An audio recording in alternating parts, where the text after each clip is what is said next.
Lorsqu'il arrive, sans doute en novembre 1516 à Amboise, Léonard de Vinci est logé par François Ier dans ce très joli château, le Clos Lucé. Le maître avait traversé les Alpes à dos de mulets.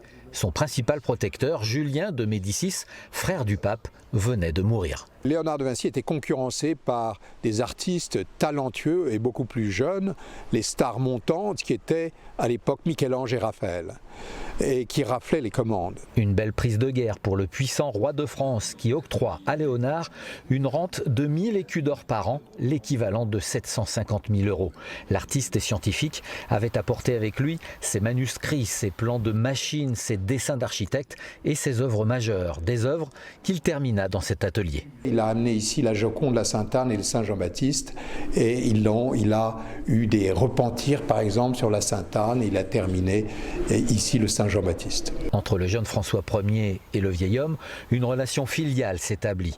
Le roi de France, lorsqu'il vient rendre visite à Léonard par ce souterrain entre le château d'Amboise et le Clos Lucé, n'hésite pas à l'appeler mon père. Lorsque François Ier était à Amboise, il ne se passait pas de jour sans qu'il vienne rendre visite à son ami Léonard pour travailler à tous ses projets. Après 3 ans passés à Amboise, Léonard de Vinci s'éteint dans cette chambre à 67 ans et demande à être enterré en France. Sa tombe est aujourd'hui située dans la chapelle Saint-Hubert au château d'Amboise, mais les historiens ne sont pas sûrs que les ossements soient vraiment les siens.